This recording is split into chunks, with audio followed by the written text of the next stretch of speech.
بسم الله الرحمن الرحيم. Well, my name is Joram van Klaveren. I'm from the Netherlands, and I used to be a member of the PVV. It's probably a party that you do not know, and if you do know, that's something special to know. It's the party of Geert Wilders. Maybe you've ever heard of him, the guy with the blonde hair. It's not his real hair color. I know. But he founded the party in 2006, and it's called the PVV, the Freedom Party of the Netherlands. And the main goal of that party was to make sure that Islam was not able to grow in the Netherlands, and later on, it was the purpose was to ban Islam from the Netherlands in total. Well, I'll come back to that later. Maybe it's interesting that I introduce myself a little bit. My name is Joram van Klaveren, as I said, and I grew up in a very Orthodox Protestant environment. My mother and father were members of the Reformed Church. I have an older brother, a sister, another younger brother. We went to church. We read the Bible. We did all the things that normal Christian people do. But we were we were members of a very strict denomination of the Christian Church. So other religions, were gone astray, in the opinion of the theologians of my church. So that's something that it was not explicitly said, but it's something that you learn during the days that you get raised till let's say 16, 17. I had a certain religious bias towards Islam, not specific Islam, but other religions in general. But Islam was certainly not an option to look at in a positive way whatsoever. I studied religion, comparative religion, when I got older. I went to university. But you take, of course, the things you learn in your upbringing with you. So that's something I did too. I became politically active after 9/11, because September 11, 2001 was the first day of my study of comparative religion. So it was a strange kickoff. After that, we had a murder in the Netherlands. Maybe you've heard of it, Theo van Gogh. He was murdered by a jihadist, a lady who is active in the United States as well, who's from the Netherlands, Ayaan Hirsi Ali. She was in parliament when I was an assistant of a politician back then. So the whole sphere in a political sense and in a social sense was very anti-Islam. Of course, you had the terrorist attacks in London, Madrid, etc., etc. So there was a certain time that the view that people had when it came to Islam became a negative and more negative, more negative. And I think that another thing that's very important that played a role in the way I developed myself is the fact that in Europe there is a historical bias towards Islam because of the historical clashes. And we have crusades from the Christian church towards the Islamic world. There were attacks from Ottoman Empire, for example, on the Christian part of the world. So there have been clashes for hundreds of years, one side, the other side, and the other way around. And the combination of those things, the start of my comparative religion study at September 11, 2001, the fact that Theo van Gogh was murdered, my upbringing, and I think the historical bias of Europe when it comes to Islam, the combination of those things made me want to become politically active. And I was searching for a party who was most anti-Islam, well, I found that that party. There was Geert Wilders from the PVV, and I did everything I could when I became a member of parliament. It was in 2009, 2010. So that's way back, and yeah, the last I think 7, 8 years of the 7, 8 years after that, I did everything that I could to stop Islam from growing. I tried to get legislation to ban Islamic schools in the Netherlands, to ban all mosques, to prohibit reading the Quran. So, and in one time we made legislation, or we tried to make legislation to ban Islam in general from the Netherlands, of course, and alhamdulillah, it didn't work. But that was something that we tried. And I left Islam. Sorry, I left the political party, the PVV, in 2014, 2015, and that was because it was an anti-Islam party.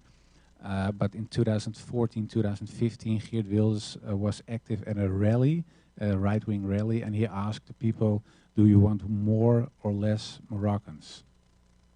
And the whole crowd shouted less, less, less. And then he said, "Okay, I'll make that happen."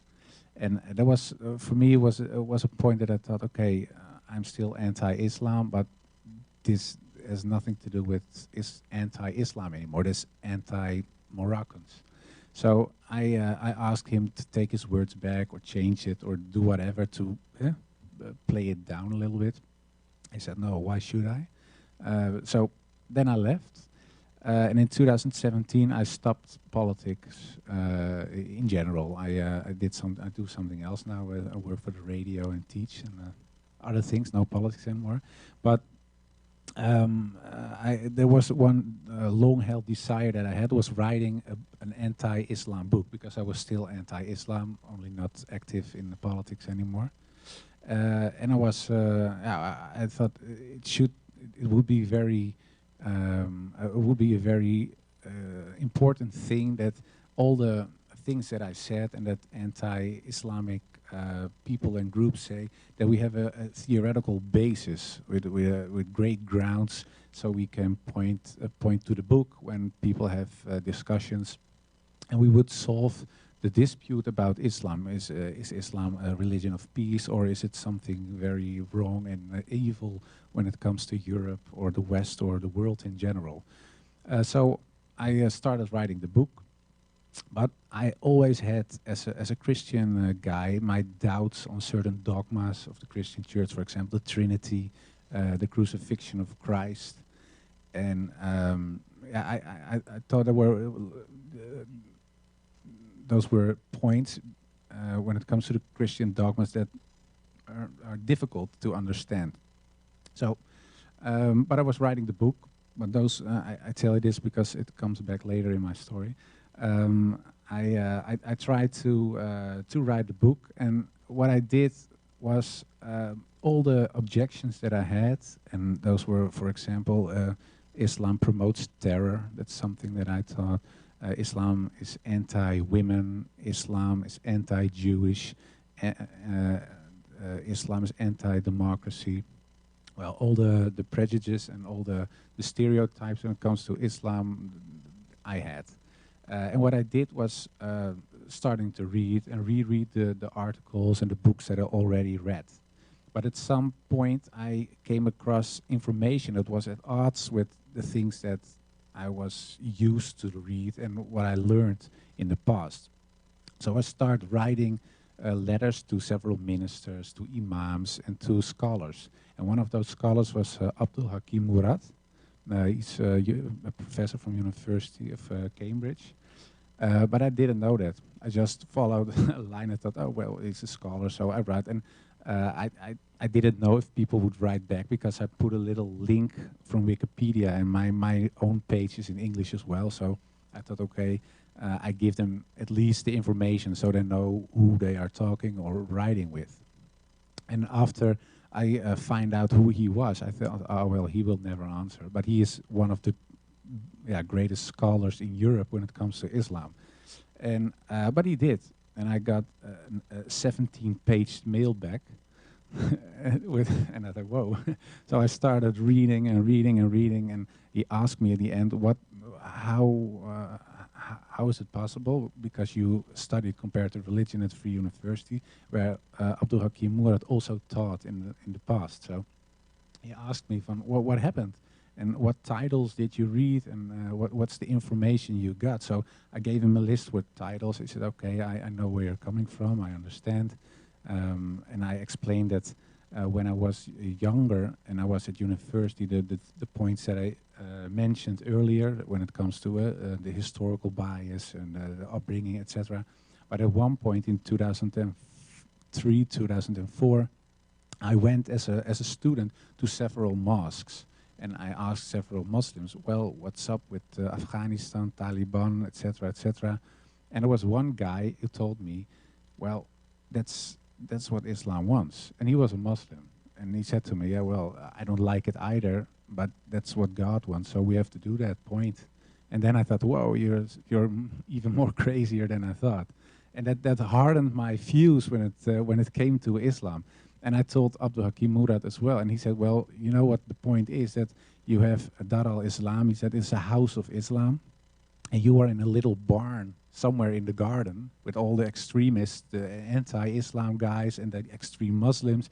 And so what you have to do is get out of the barn, walk into the garden, look at the house, go into the house, and then we talk again. You can ask questions again.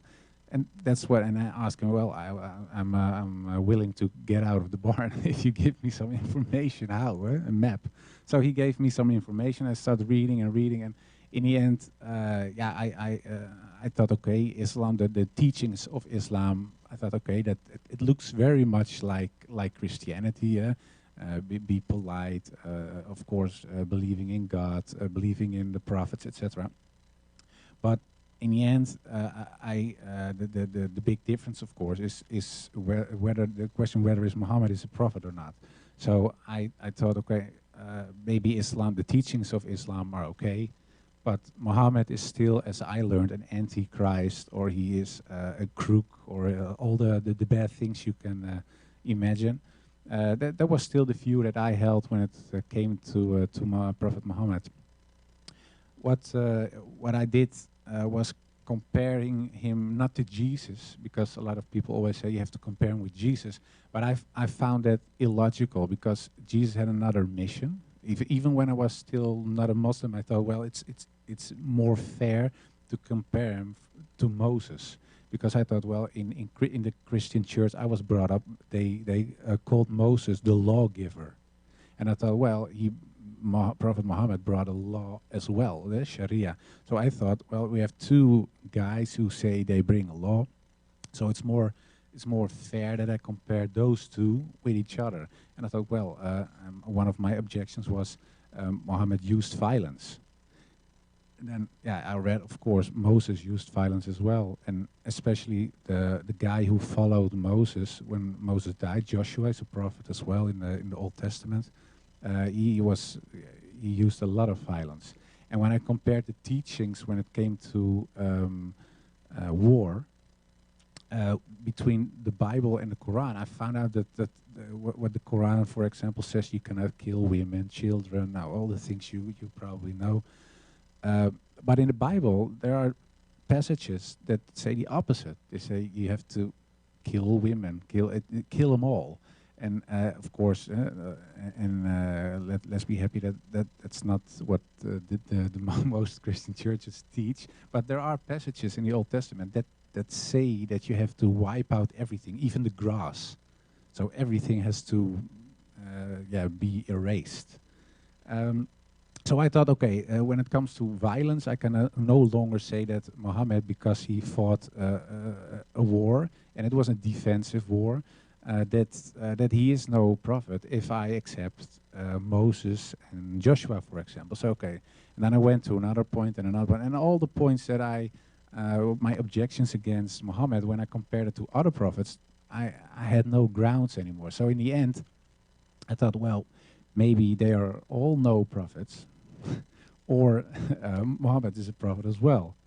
And that was a point for me that I had to look into my heart to see. I still believe in God. Well, if you believe in God, why do you believe God? There is a revelation. If I believe in a revelation, that the revelation is brought by someone or someone's. That's not an English word, but by people.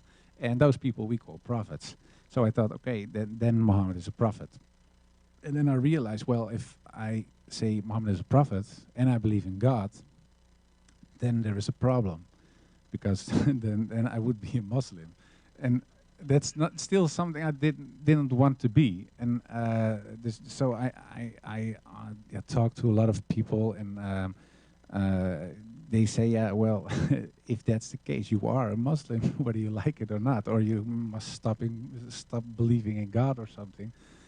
But I couldn't, and then I thought, okay, I just park it and I don't do anything with it, and I'll leave it for what it is. But yeah, if you are a believing person, whether you're not a Christian or a Buddhist or a Muslim, you want to do something with the things you believe in, especially when it's the core or the cornerstone of your life. And it was still so. I believed in God, and I thought, yeah, I want to abide the laws of God. I want to do something that is good.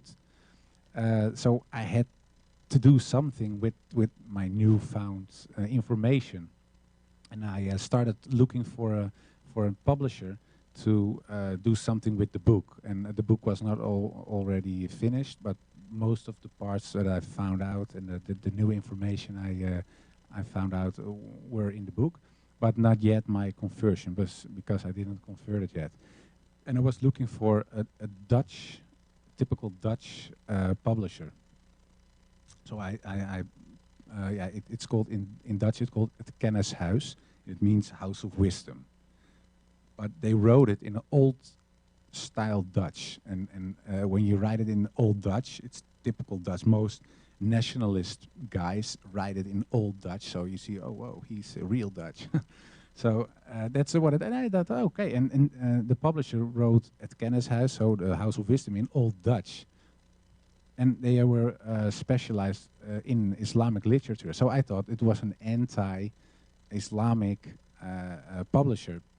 And I wrote them, well, I have a script, and I got it back. And I said, maybe we can meet. And yeah, all of a sudden there was a guy against me, and he was sitting in front of me, and he was a Muslim. I said, oh, why you look Muslim? Yeah, I am a Muslim. It's Islamic. It's an Islamic publisher. It's an Islamic publisher. You called it Kennishuis, and you wrote it in Old Dutch. Yeah, I know, but we did it on purpose because we're in that way we try to reach out for people who think that Islam is not compatible with the West or with Holland in this case.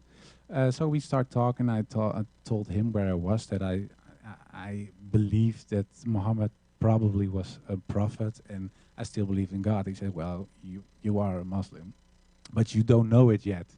So I start reading, and it took a couple of months, and after those months, we were eating at home by the publisher, and there was an imam with us and some other guys, also non-Muslims, and the imam suddenly asked me, "Do you believe in God? Yes or no?" I said, "Yes." "Do you believe Muhammad was a prophet? Yes or no?" I said, "Yes." I said, "Well, we take the Shahada now, or is it something you do not want to do?"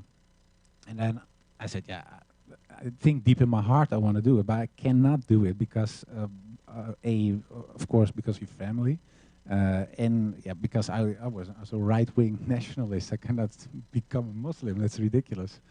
But I did, and it made me very happy, and I'm still very happy today.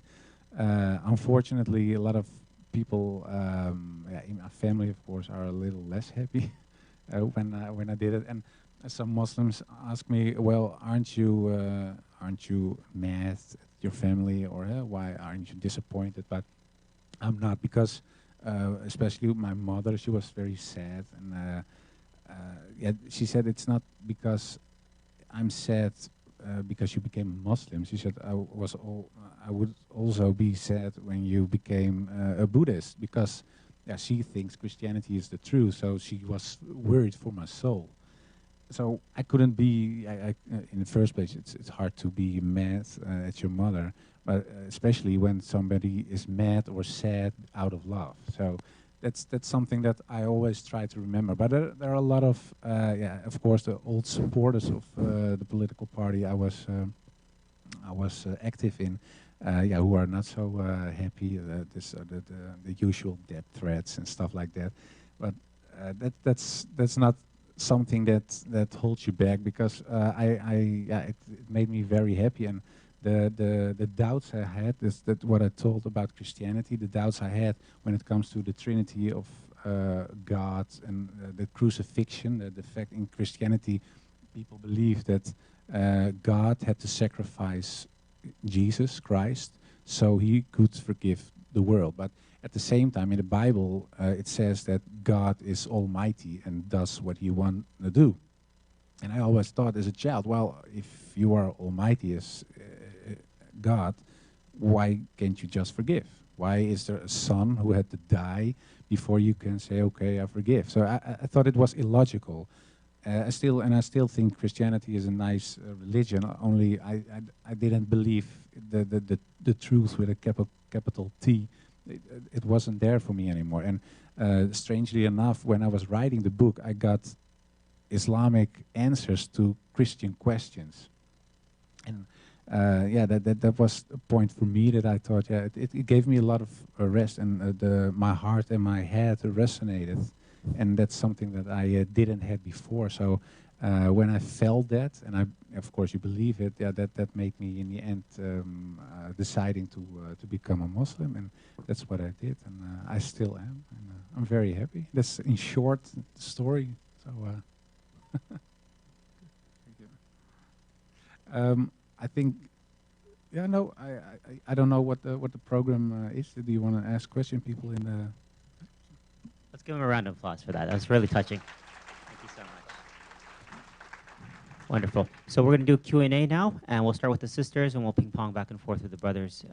So first for the sisters, inshallah, there's a mic going around, and Brother My Voice will come to you. Just raise your hand if you have a question, inshallah. Jazakallah khair. And it looks like we'll go to Sister Shazia first.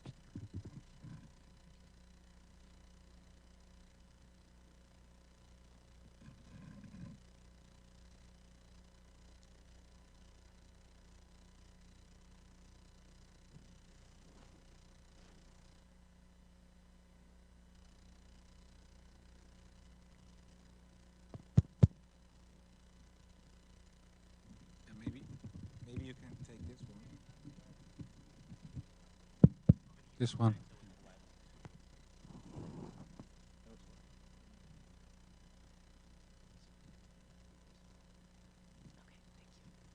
Assalamu alaikum.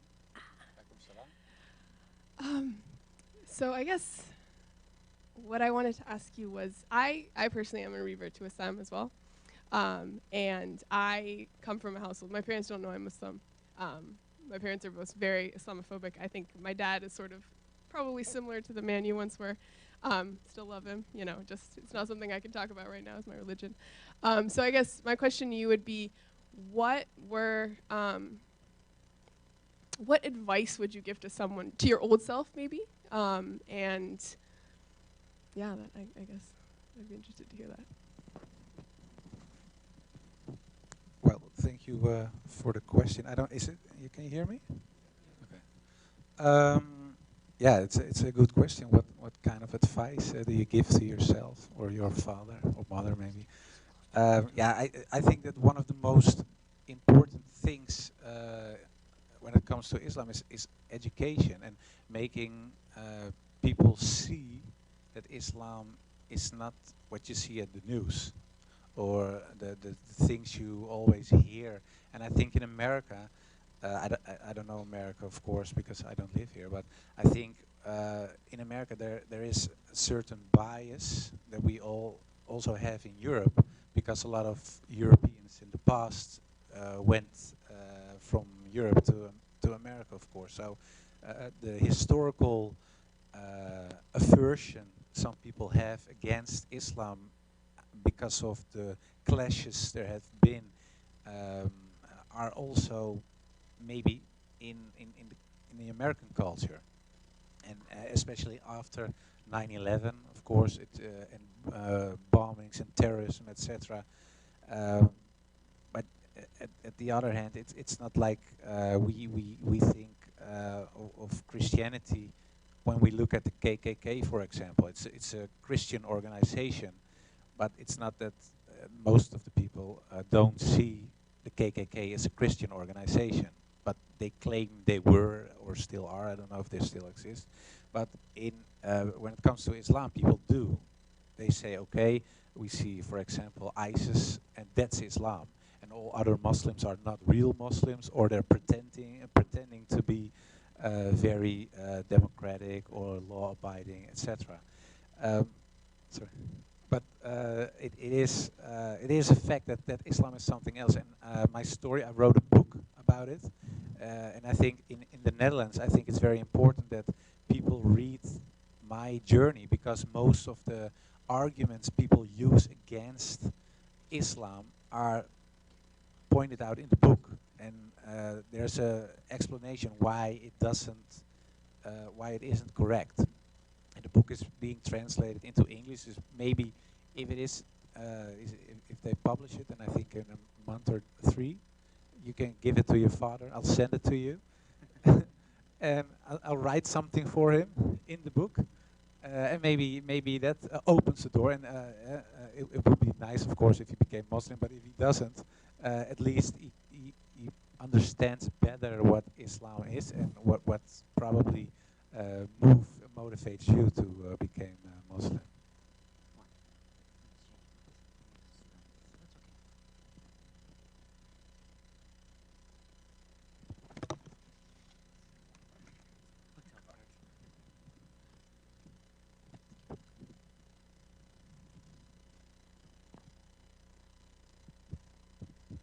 Does this work? Thank you for your presentation. It was very insightful. The question that I have, first of all, I've been to Holland, great country and very nice people. The question that I have is, have you thought about going back to politics and maybe spreading what you've learned and essentially sharing with people and changing their view of the typical stereotype image of a Muslim? Thank you. Yeah, thank you for the question. Yeah, I didn't think of politics, and I still don't think of politics too much. Of course, you follow politics, but I have no desire to go back. I've been in politics for 12 years, in you call it here the Senate, and if you are in politics, you have to have certain ideological motivations, and I think a little bit or arrogance or naive, being a little bit naive. So if you have to believe that you can change the world, and I hope, of course, that we can change the world as a community, but I have no longer the illusion that the political party can change the system. But I think in the end, it's not a political thing. It's something of the people. And if people see that Islam is a positive force, and that you contribute to a country, that you contribute to your own community, but also to other communities, that the view of people will change. If I can change, and you don't know me, of course, but I was really anti-Islam. So if somebody then told me, well, in about 5 years you will be a Muslim and you're sitting in the United States of America talking about your conversion to Islam, I thought he was crazy.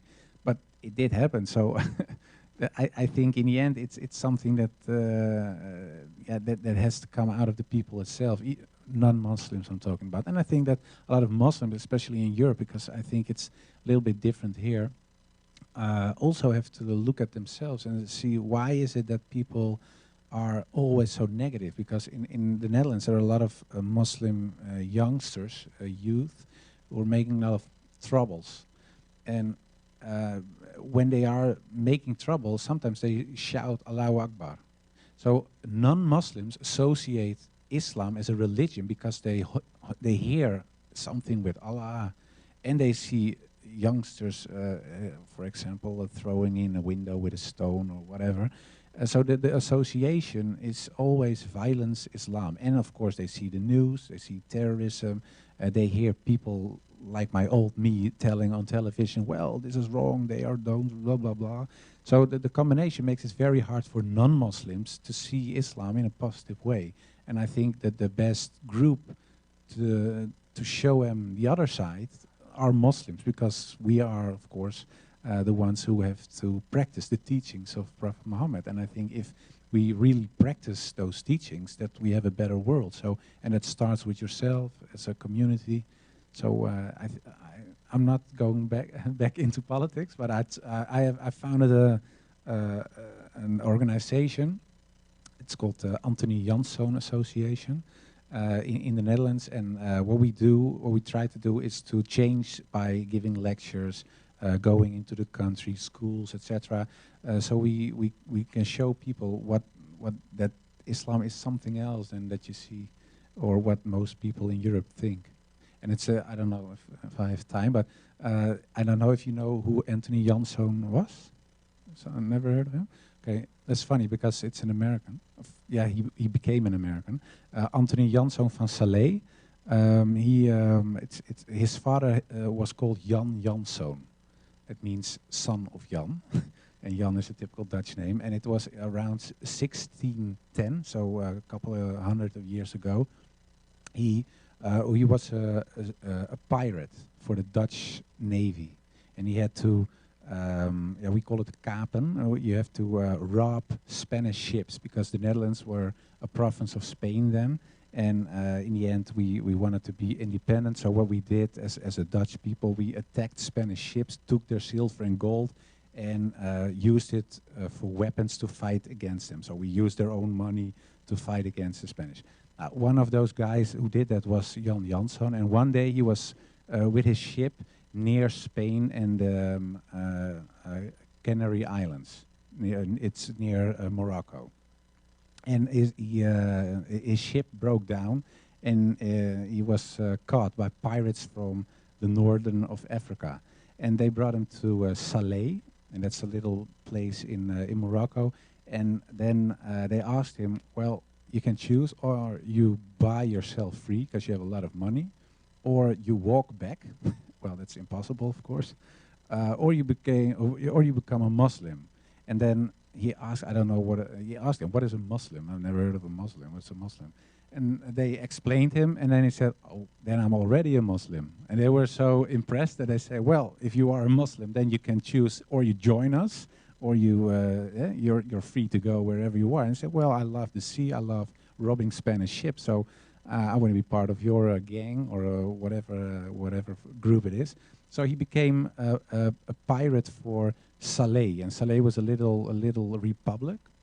And the Sultan of Salé was so impressed with the things he did, because he was a very good pirate. And they robbed Dutch ships then, and Spanish ships. They made him a president. So he became the first president of a Moroccan place, was Jan Janszoon from a little place out of Holland. And he later on he married a Moroccan girl, of course a Muslim as well, and they got 4 children. And one of those children was called Anthony, and that's the guy why my foundation is Anthony Janszoon van Salé, Anthony in English. And he was sent to the New World with a lot of money from his father, because his father became very rich. And that Jan Janszoon's son, dus Anthony Janszoon van Salé, went to America, because they called this the New World. And it wasn't America yet; it was still part of the British Empire. And he went to a place called New Amsterdam, and it was New York. And in New York, some people say, well, it's founded by the Dutch, New York. There's still typical Dutch names, for example, the Bronx is Brooklyn, is Breukelen, it's an old Dutch city. And it's true, it was founded by the Dutch, but the guy who did that was a Muslim, because Anthony Janszoon van Salé was the guy who founded the Bronx. He developed Brooklyn. They gave him, he asked them, is there some land somewhere that I can buy? They said, no, you can't, because you're not a Christian. They didn't want it. Then he said, well, I pay 3 times what you normally ask. I said, okay, buy the land. And he gave that. And those Bronx, for example, and Brooklyn were really one of the first places in the New World, in New Amsterdam, who were developed, and it was developed by a Dutch Muslim. So even America, in the core, there are, and I'm not talking about slaves, a rich man, a successful guy, was a Muslim who was one of the founders of New York, still today. And what another funny fact is maybe, is the fact that the first Quran ever brought to the United States was brought by this guy, Anthony Janszoon van Slee. So a Dutch Moroccan guy who was a Muslim brought the Quran to America. It was very funny, and I thought, well, he was a very positive guy, and when he was in New York and he was doing his thing, he was, of course, confronted with a lot of people who didn't like him because he looked different, but also because he was a Muslim. But he was very steadfast, and he did what he had to do. He helped, for example, a little group, they called the Quakers. They were Christian people who were persecuted by other Christians. And he said, no, we have religious freedom here, and it's a new country. Nobody is the boss of someone else, so they can live on my land. So he gave them room to practice their religion. He bought slaves, etc. He did a lot of good things. And I thought, well, that's a nice name for the organization because of the history of his father, the history of himself, and the things he did. So, and with that name, I'll try, and the story, a lot of people in the Netherlands don't know the story as well. So I always tell it to show people that the beginning of the United States, and that's, of course, one of the mightiest countries in the world, was also Islamic in the core. And it's always nice to show people that there's something familiar and it's not something so strange when it comes to Islam. What will be the name of title of your book? In Dutch, it's afvallige, and it means apostate. And I choose the title because I'm an apostate of Christianity, of course, but it's also a wink. It's because of the discussion about apostasy in Islam.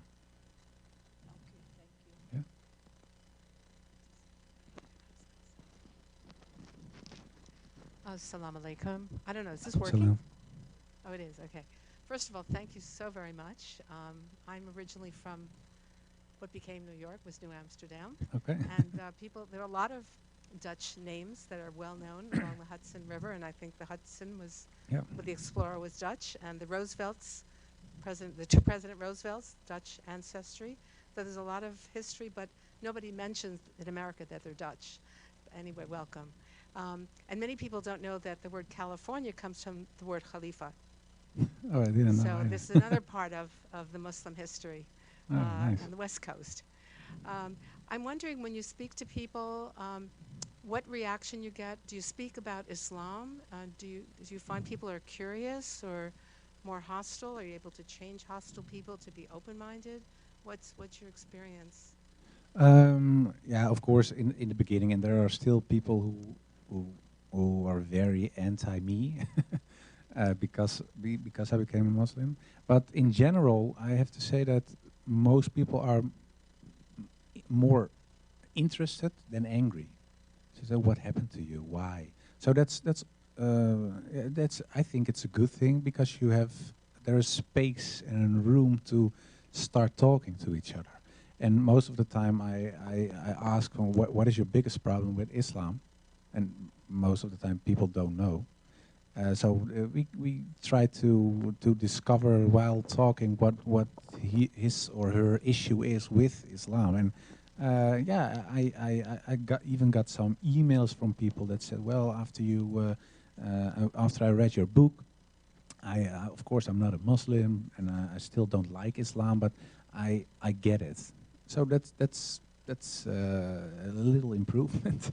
So I think there is a lot of room, and of course, in the end, it's up to us as a community to show people otherwise. And I think in the end, yes, I'm still positive. I think that it's possible that a lot of people will change, and I think it's something else in Europe, and I don't know how it is in America. There's the secularization, so people stop believing in God. In Europe, most of the people in other parts of the world think that in Europe everybody is Christian. but most of the people, especially in the Netherlands, aren't religious at all. And the fact that they lost their religion, not only in a cultural way, but especially in a religious way, yeah, it creates a hole in people's hearts, because there's a famous guy, a religious scientist, Eliade is his name. He said, people are always religious. And it's not that you have to be a Christian or Muslim or whatever, but there is something that calls out for something bigger. And he said, because you are designed like that, there's always, you crave for God. And in what form isn't so important now, but he said, well, people, and if people lose God, they're going to search for something else. And I think in Europe, people search they want to fill up the gap in their heart with, for example, nationalism, but also with drugs or with partying all the time. They do things to fill the emptiness in their heart, and that's something else. I see big chances for Islam, because I think Islam is the last real religion. And a lot of people, especially when I talk with Protestant Christians, who are very angry all the time when it comes to Islam, but when you talk to them for real and in a calm way, they realize very fast that, for example, the things my problems, theological problems with Christianity, for example, the Trinity, they feel this, they feel what I mean. So that's what I always tell them. I say, you know that it's illogical. And they say, oh, well, maybe it's illogical, but... And so I see big chances for Islam as a religion to grow in a positive way, especially in places where people lost faith in God. And maybe that's a mission. We don't know, but it would be nice. Assalamu alaikum. In my day job, I've had the pleasure of going to Holland quite a few times in the last few years. And like many international travelers, I've used Uber to get around the city, in Amsterdam in particular. But I was really disturbed by something, and this is what I was kind of curious about your perspective as it relates to anti-discrimination laws in the Netherlands, as it relates to discrimination against Muslims as they're trying to integrate into the workforce. In particular, I met a Dutch young man who was driving an Uber. He said he was a college grad, born and raised of Pakistani descent, born and raised in the Netherlands. And he said that every time he goes into a job interview, he's asked about his prayer habits and other things that we would, in the US, we would find that those are non-starters. Nobody gets asked about those kinds of questions here. And he said to me, do you think I'm driving an Uber because I choose to? I can't get a job. Anywhere I go, I'm facing these kinds of discrimination issues. So anyway, and then he said ultimately, he goes, I identify first as Muslim, then as Pakistani, and then third as Dutch, even though he was born in Holland. And I find that as, in this country, we have at least we start from the premise of that there are anti-discrimination laws that protect people when they are applying for jobs. Are there similar protections in the Netherlands, or are they coming? Because I worry about that this large Muslim Moroccan population, for example, or Pakistani is being, kind of isolated in a ghetto where they are, or a mental ghetto where they really are not able to contribute more faithfully to society as a whole, and are identifying with their ethnic background as opposed to, like you are, for example, of the people and contributing broadly to the Netherlands. Yeah, very good question. Yeah, in the Netherlands there are a lot of anti-discrimination laws. Of course we have a constitution as well, and the first article in the constitution is that all people should be treated equal, no matter of race, religion, etc., etc. So there are a lot of laws like that in the Netherlands. But there's also discrimination, and I think that discrimination is something that you see all over the world. All minorities. I talked to some people from Lebanon yesterday. They told me that people from Syria who fled to Lebanon are discriminated because they are from Syria and they're refugees, and they're a burden for them. The same, it's what you see in Turkey, and in the Netherlands you see that with Moroccan people or Turkish people, and they are not refugees, but I think most of the time the majority in countries is skeptical about minorities in general. But yeah, fortunately, we have laws that have to prevent people from discrimination. But that's not always enough, because when it comes to especially commercial companies, they can always say, no, he didn't have the papers that we were looking for, or he has a weird smile or whatever. So that is a big problem. It is, and I don't have an answer for that problem. But in the end, you see that especially the third and the fourth generation in the Netherlands are doing so much better. People starting their own companies. You have Islamic lawyers, you have Islamic doctors, engineers. So in the end, and it takes a lot of time, and that's not a nice thing, of course, but it takes a lot of time to walk through the institutions, as they say in Dutch. And I believe it will change. Only it takes so much time, and that's something that a lot of people aren't willing to wait for, of course. And in the other part, the other side of the story is that you see, especially in Eastern Europe, that there's a very strong anti-Islam movement now, and it's not only in Eastern Europe, but because the anti-Islamic groups are uniting in the European Union now. So it became one powerful force in politics now. So that's something that's very worrying, and it gives a lot of the normal people, as you can say, the people in general in different European countries, an excuse, because they say, well, we have 1/3 of parliament saying Muslims are wrong, or they create problems. It isn't that bad if we discriminate, because we know they cause problems. So it's something that works on several ways, and it's very worrying. But I think the most important thing is educate people, telling people that it's wrong what they are doing. And I think it's also important to promote Islam and help each other. So if there is a guy with a successful company who is a Muslim, he can always help other Muslims, for example, when it comes to, we call it stages, I don't know, the internships, for example. And so you can help each other as a community. It's an obligation. So why wouldn't you do that? So I don't have a complete and satisfying answer, but this is what it is. Assalamu alaikum. Alaikum salam. I have two questions, if I may.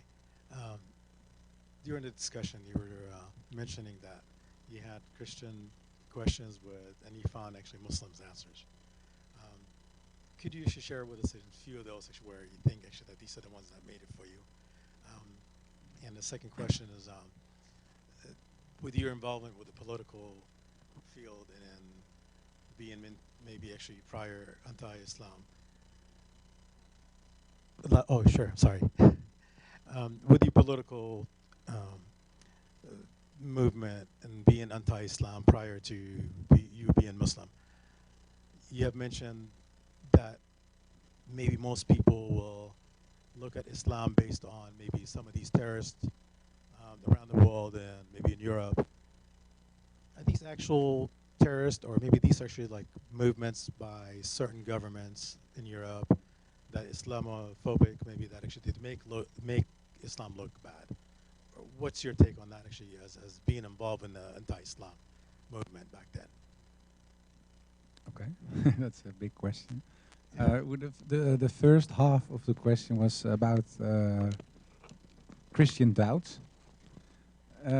My doubts had to do with especially with the Trinity, because in Christianity we believed that God exists as one being, but in three persons: God the Father, God the Son, that's Jesus Christ, and the Holy Spirit. And I always found it very hard to understand the concept, because in Christianity, Jesus Christ dies on the cross, but he is God, so God dies. So I asked the minister, when I was 12 or 13, how is it possible that something that is infinity, if God is infinity or infinite, how is it possible that it dies? Because then it is ended, it's ending. So that's impossible. And if he is dead and he is alive at the same time, that's something like a square circle. That's impossible. And then they said, well, it's a mystery. So yeah, that's. But you have to believe it. But if I try to believe it, I can't because it's a mystery, and I don't found that very satisfying. So that's something that, and there are a lot of theologians who have very nice concepts. But in the end, it's coming back to the question: is the God of Jesus Christ, is it one or three? And in the whole Bible, there's no sentence in the Bible that says God is three. It isn't there. And the parts that are referring to something that could be interpreted as three are added later. And it's even in the Christian Bible, you can see that it's almost always between, I don't know how you say it, we call it haakjes, between quotes. No, not the quote. Yeah, that one. And in Bible it says the sentences between those things are added later. So there are in the Bible there's no reference to God as three, and there is even a sentence that Jesus Christ says, "Hear, O Israel, your God is one." Well, that is exactly the same as Prophet Muhammad said. There is one God, and that's Allah. So it wasn't logical for me. So the Trinity thing was an issue for me. And another thing I talked about earlier, short, it was about whether there should be a murder before God can forgive. And yeah, I found that not logical, because in the Bible says there's a story about the prodigal son. It's a story that there's a father and he has two sons, and it's a very rich father and has a very successful company. And one of the sons goes away and he says, "Well, Dad, if you're so rich and one day you will die, so can't you give me the money I'll get when you die?" He says, "Okay, if you want that, here's the money." And he goes away and he does everything he shouldn't do. He is partying all the time, going to hookers, and I don't know what he does. And he comes back, he's totally wasted, and he doesn't feel like a man anymore. And he says, "Well, what am I doing suddenly? I wish I'd never gone away." And he regrets it very much. And after a few years, he goes back to his father. And his father sees his son coming, and he says to his assistant, "Well, bring him the best clothes that you have, put a silver ring on his finger, and let's celebrate that my lost son is back." But the other son says, "Well, ho, I was working all the time for you. I did everything that I had to do.